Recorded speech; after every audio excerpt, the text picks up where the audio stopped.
हल रोज होता है।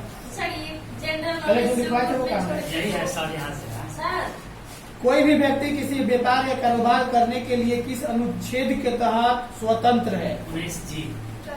19G के तहत कोई भी व्यक्ति, वो यहाँ के निवासी हो, वही कर सकता है। विदेशी आकर अगर स्वतंत्र रूप से कोई व्यापार करना चाहे तो नहीं, नहीं कर सकता। उनके ऊपर विदेशी जो नियम बनाया गया वो लगेगा। किस अनुच्छेद के अनुसार किसी भी व्यक्ति को स्वयं अपने विरुद्ध गवाही देने या सबूत पेश करने के लिए बाध्य नहीं किया जा सकता? अनुच्छेद 20। अनुच्छेद 20 कहता है कि कोई भी व्यक्ति को दबाव डालकर कोई ये नहीं कह सकता है कि तुम अपने विरुद्ध कबूल कर लो। जैसे होता है ना, कोई किसी का हत्या कर दिया, वो जेल जाने से बचने के लिए किसी को बोलेगा कि तुम्हारे परिवार का हम खर्चा चलाएंगे, तुमको इतना पैसा देंगे, तुम चले जाओ मेरे नाम पर, जाके बोल देना कि हम हत्या किए हैं। ऐसा होता है। तो इस प्रकार का कोई बाध्यता आती है तो अनुच्छेद 20 के तहत उनके ऊपर कार्रवाई किया जा सकता है। अनुच्छेद 20 के अनुसार कौन सा संरक्षण दिया गया है? इसमें अपराधी तब तक घोषित नहीं हो सकता जब तक उनका अपराध मतलब घोषित नहीं हो जाता। मान के चलो अपराध सिद्ध नहीं होता है तब तक उसको अपराधी नहीं कह सकते हैं। जेल में पकड़ के रख सकते हैं अपराधी के जैसा, लेकिन अपराधी नहीं कह सकते हैं। किस अनुच्छेद के तहत 6 से 14 वर्ष के बच्चों को निःशुल्क शिक्षा प्राप्त करने का अधिकार है? 21 का कहता 6 से 14 वर्ष के बच्चे को निःशुल्क, क्या स्कूल में कोई फीस लिया जाता है? नहीं है। छठा क्लास, पहला क्लास में एडमिशन कराने जाओगे तो कोई फीस नहीं लिया जाता है। पहला क्लास में जाओगे तो कोई फीस नहीं लिया जाता है। अब कहोगे कि सर छठा में 9वां 10वां में एडमिशन होता है तो फीस लगता है। लगता है ना, लगता है, लेकिन वो सरकार के अनुसार छूट है, वो स्कूल का फीस है। सरकार के अनुसार कोई फीस नहीं लिया जाता है। किस अनुच्छेद यानी कि अनुच्छेद 22 क्या कहता है जी? इसमें अनुच्छेद 22 में सभी अनुच्छेद 22 बताता है कि किसी भी व्यक्ति को गिरफ्तार बिना कारण बताए नहीं किया जा सकता है, और 24 घंटे के अंदर मजिस्ट्रेट के सामने पेश नहीं करेंगे तो दिक्कत है। इसीलिए पुलिस वाले क्या करते हैं कि सैटरडे को पकड़ते हैं रात में, कि संडे तो बंद रहता है, संडे को दिन भर रखेंगे, टॉर्चर करेंगे और वसूली करना होगा तो वसूली करेंगे। और सरकार को यह भी नियम बनाना चाहिए कि किसी भी व्यक्ति को सैटरडे को रात में गिरफ्तार नहीं किया जा सकता है। नहीं तो सैटरडे भी खुला रहेगा इसका। हाँ, सैटरडे भी खुला रहना चाहिए। मजिस्ट्रेट के सामने पेश करने के लिए 24 घंटे का जो बाध्यता है वो उसमें करना चाहिए। उसके बाद अगला क्वेश्चन है कि अनुच्छेद 23 हमें क्या अधिकार देता है जी? अनुच्छेद 23 में किसी भी धर्म का याद नहीं है?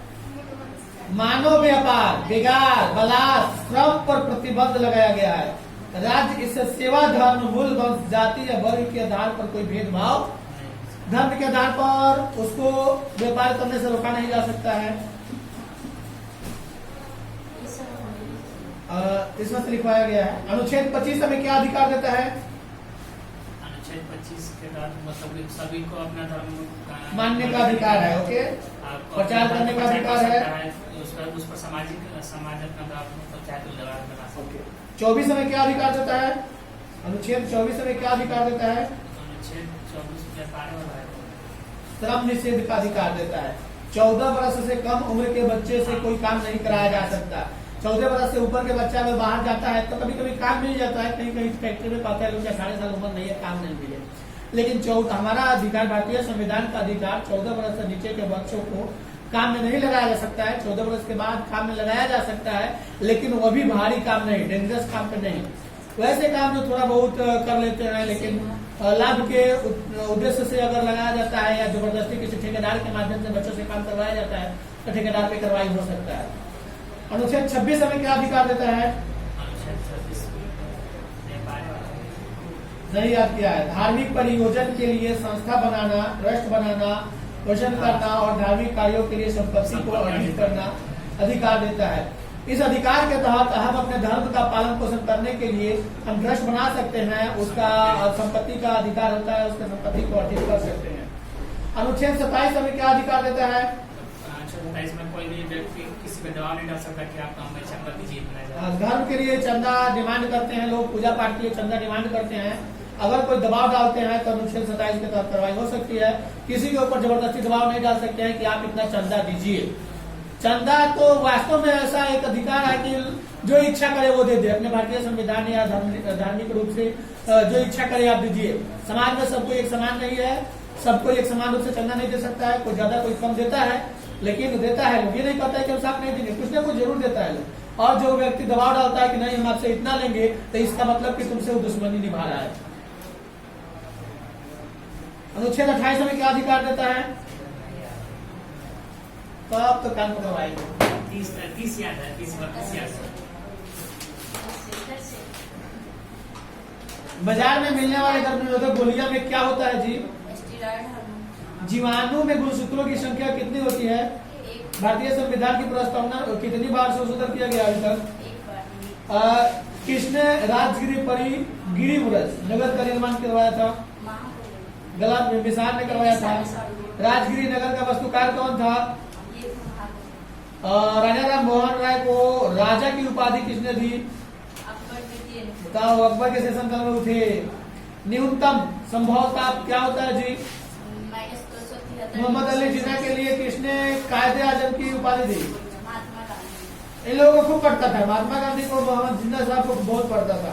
जिन्ना साहब महात्मा गांधी क्या, हाँ फ्रेंड थे लोग, अच्छे दोस्त थे, लेकिन ये अलग देश का डिमांड इस तरह इनको करना पड़ा ना, पाकिस्तान का डिमांड इस तरह करना पड़ा कि वह योग्य थे, राजेंद्र प्रसाद से भी योग्य थे, इस देश का राष्ट्रपति बनने लायक थे। अगर बना दिया जाता ना तो देश का विभाजन नहीं होता, आज ऐसी स्थिति नहीं होती। जिन्ना को अगर बना दिया जाता तो स्थिति ठीक रहता, आज वहाँ के भी लोग कष्टमय नहीं रहते, आज वहाँ के लोग भी सुखमय होते, आज देश भी आज तरक्की किया होता। आज देखा जाए तो उधर कंट्री में अधिकतर जाकर वर्क कर रहे हैं, लेकिन वहाँ के लोग बहुत कम जा पा रहे हैं। वहाँ के लोगों को आतंकी गतिविधियों में लाया जा रहा है, बच्चों को शिक्षा सही से नहीं मिल पा रहा है और गलत कार्यों में लिप्त हो जा रहे हैं। वहाँ तो हथियार खुलेआम बिकता है, यह बात सच है कि हथियार गोली बंदूक खुलेआम बिकता है। वहाँ के कानून अपने यहाँ के कानून के जैसा प्रभावी नहीं है।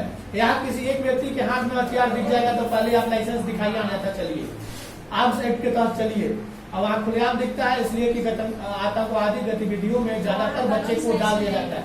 कानून सही है, कानून सही है, वहाँ के नेता लोग सही नहीं है, कानून पर नेता लोग अमल नहीं करते हैं। और यहाँ का कानून नेता लोग थोड़ा सा भी तोड़ने की कोशिश करते हैं तो नेता लोग भी कभी कभी ठोका जाते हैं, भीतर चले जाते हैं। जनता भी कार्रवाई कर देती है, प्रशासन तो करवे करती है। तो यही कारण है कि वहाँ तनिषा भी वो लोग मतलब आगे नहीं बढ़ पा रहे हैं। महात्मा गांधी उस समय बहुत अच्छी से मतलब निभा रहे थे दोस्ती। प्लस में जिस समय बंटवारा हुआ तो यहाँ से वहाँ जाने को लोग हुए, वहाँ से यहाँ आने को लोग हुए, तो उसी समय महात्मा गांधी मस्जिदों में भी ठहरे ताकि कोई मार झगड़ा ना हो। और जो बताए कि जो जाना चाहता है खुशी से जा सकता है और जो नहीं जाना चाहता है यहाँ रहेगा। और उनका ही देन है कि यहाँ के लोग अभी भी सुरक्षित है। ये जबरदस्ती नहीं था कि सबके सब चले जाए। अगर सबके सब चले जाने का अचीव होता तो गांधी जी खुद चाहते या करवाते, ऐसा नहीं था। यहाँ भी रहे, मतलब सब कुछ सब जगह रह सकता है। आज भी वहाँ हिंदू है, अभी एक लड़की जज बनी है, हिंदू लड़की जज बनी है। तो खुशी की बात है कि सृष्टि पर हर व्यक्ति को हर जगह स्वतंत्र रूप से रहने की अनुमति है। हाँ, वहाँ देश के बनाए गए नियम, संविधान, कानून का पालन करते हुए, उल्लंघन करके कहीं भी नहीं जा सकता है। अब किसी कंट्री में जाकर किसी की हत्या कर दोगे, ये तो उचित नहीं है। कंट्री के रीति रिवाज नियम के अनुसार चलो। संयुक्त राज्य अमेरिका का सर्वोच्च टेलीविजन पुरस्कार कौन सा है जी? टेलीविजन पुरस्कार है, कौन सा है? एम्मी पुरस्कार। उत्तरी आयरलैंड सहित ग्रेट ब्रिटेन को क्या कहा जाता है?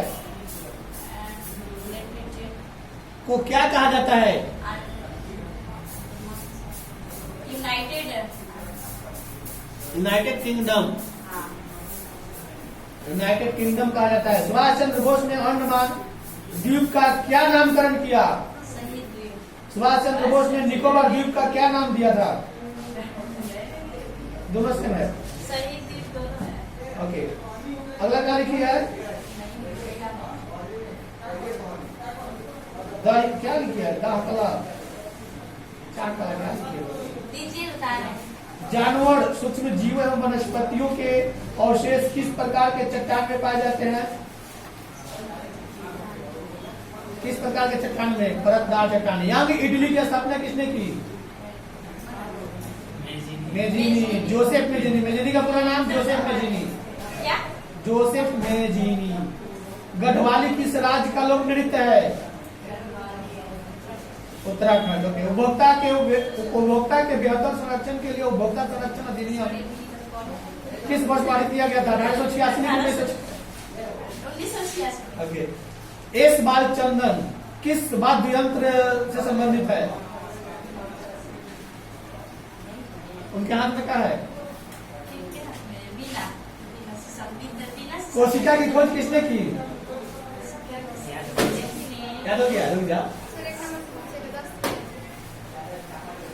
सभी व्यक्तियों को राज्य के कानून के समक्ष समानता और कानून का सम्मान किनके अनुसार संरक्षण प्राप्त है? किस नियम के अनुसार?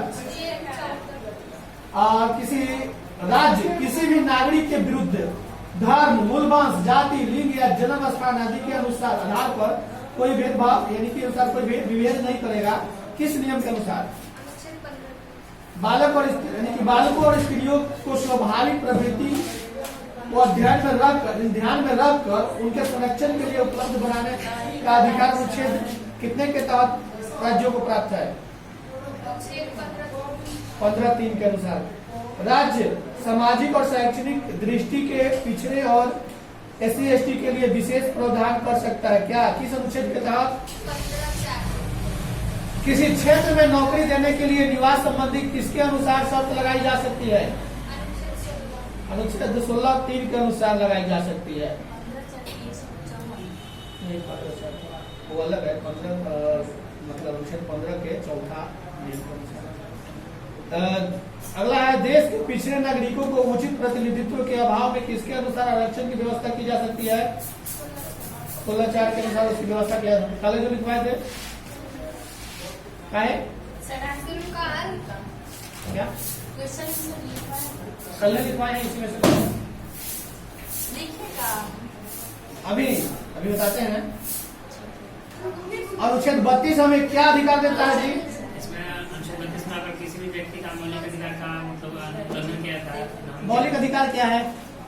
मानव का अधिकार जो शिक्षा का अधिकार, रोजगार का अधिकार, स्वतंत्रता का अधिकार, खाने का, पहनने का, कपड़ा पहनने का, ऐसे मौलिक अधिकार मतलब कि ऐसे अधिकार जो एकदम जरूरी है मौलिक अधिकार में रखा गया है। और उसका कोई विरोध करता है तो कार्रवाई किया जा सकता है। सुप्रीम कोर्ट में आ सकता है। हाँ, डायरेक्ट सुप्रीम कोर्ट में, सर्वोच्च न्यायालय में कर सकता है। कभी कभी अभी देखो हिजाब को लेकर हिजाब वाला विरोध चल रहा है, डायरेक्ट सुप्रीम कोर्ट सुनवाई कर रहा है।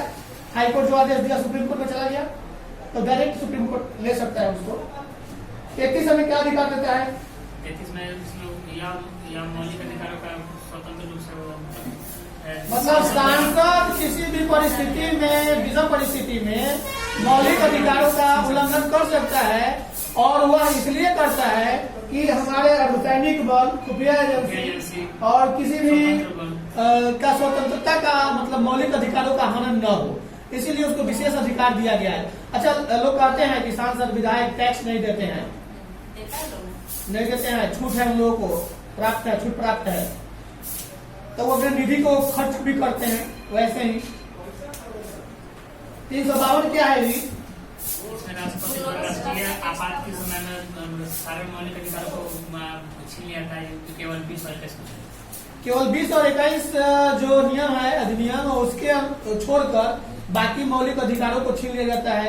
स्वतंत्र रूप से घूमना, एक जगह ज्यादा व्यक्तियों को घूमना, या मतलब 144 धारा लगता है। धारा 144 क्या करता है? हमारे अधिकार को छीन लिया जाता है कुछ क्षण के लिए, कुछ घंटा के लिए, कुछ दिन के लिए। अगर धारा 144 लग गया एरिया में तो इसका मतलब हुआ कि आप 2-4 आदमी के साथ नहीं घूम सकते हैं, आप बिना काम नहीं निकल सकते हैं, उस पर कार्रवाई किया जा सकता है या लाठीचार्ज किया जा सकता है। ऐसी होती है ना जी। तो हमारा मौलिक अधिकार निकलना है, घूमना है, स्वतंत्र रूप से कुछ करना है, लेकिन उस लिमिट टाइम के लिए हमारे अधिकारों को बाधित कर दिया जाता है ताकि यहाँ शांति स्थापित किया जा सके। इसलिए धारा लगाई जाती है और उसमें 20 और 21 को स्वतंत्र रूप से छोड़ा जाता है। अगर मान के चलो कि कहीं किसी एरिया में धारा 144 लगाई जाती है तो कुछ क्षण के लिए, कुछ समय के लिए, कुछ घंटों के लिए छूट दी जाती है। किसी भी एरिया में लगातार धारा 144 को 2 दिन, 4 दिन, 10 दिन के लिए नहीं लगाया जा सकता है।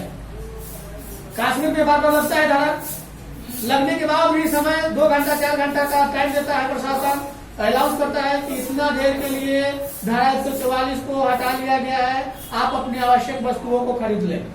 जैसे दूध खरीदना हो बच्चों के लिए, राशन पताई खरीदना हो, तो लोग एकाएक दुकानों को टूट पड़ते हैं और दुकानों को कुछ विशेष रियायतें दी जाती है कि आप अपने सामान को मंगा सकते हैं इस क्षण में या इस टाइम में। लॉकडाउन इतनी बड़ी थी, धारा 144 मानो पूर्ण रूप से लग गया था, उसको धारा 144 मत मानो, उसको क्या मानो, मार्शल लॉ ही मान लो। प्रशासन का कानून लग गया था, सड़क पर सिर्फ प्रशासन ही दिखाई दे रहा था। मार्शल लॉ में तो सिर्फ हमारे अर्धसैनिक बल, मिलिट्री दिखाई देते हैं, लेकिन इसमें पुलिस बल दिखाई दे रहे थे। सारे लोगों को हिदायत दी गई थी कि अपने अपने घरों में रहे, लेकिन विशेष परिस्थिति के लिए छूट दी गई थी। विशेष परिस्थिति, दाह संस्कार, राशन पताई खरीदने की टाइम लिमिट कर दी गई थी, समय लिमिट कर दी गई थी, मार्केटों में भी लिमिट कर दी गई थी कि इतने टाइम तक आप मार्केट कर सकते हैं, लिमिट कर दिया गया था। तो ये हमारे मौलिक अधिकार, विशेष अधिकार हैं जो कि किसी भी कीमत पर हनन इसका नहीं किया जा सकता है। ऐसा कभी सरकार कर सकती है कि लगातार 10 दिन तक एकदम पूर्ण लॉकडाउन, किसी को निकलने नहीं देंगे, तो लोग तो भूखे प्यासे मर जाएगा। विशेष अधिकार मिलना चाहिए, उस स्थिति में सांसद को मिलता है, जनप्रतिनिधि को मिलता है विशेष अधिकार की आप प्रोवाइड करा सकते हैं लोगों को खाने पाने की चीज जो कौन कौन से अनुच्छेद के केवल भारतीय नागरिकों के लिए है जी? 15, 16, 19, 29, 15, 16, 19, 29 और 30। कोई भी विदेशी नागरिक अगर इंडिया में आता है तो 15, 16 यानी कि 15, 16, 19, 29, 30 अनुच्छेद को पढ़ लेगा, लॉ को पढ़ के ही आएगा तो उचित रहेगा, क्योंकि यह लॉ सिर्फ भारतीयों के ऊपर, भारतीयों के लिए है और इस लॉ के अनुसार वो चाहेंगे रियायत तो नहीं मिल पाएगा। उनके लिए अलग लॉ है, उनको विशेष अधिकार प्रदान किया गया है, उनको सुरक्षा दी जाती है या उनको वरीयता दी जाती है या उनको सम्मान के उद्देश्य से देखा जाता है, नजर से देखा जाता है। जैसे मान लो हम लोग जाते हैं वैशाली घूमने, गढ़ घूमने जाते हैं, वहाँ हम लोगों से 10 रुपया या 20 रुपये टिकट की चार्ज की जाती है, लेकिन टिकट की चार्ज उन लोगों से ज्यादा की जाती है। तो यह इसलिए कि उनके विशेष अधिकार या विशेष सुरक्षा पर या उनके विशेष देखरेख पर या विशेष कुछ देने पर जो है दी गई है, इसलिए उन लोगों से ज्यादा चार्ज की जाती है।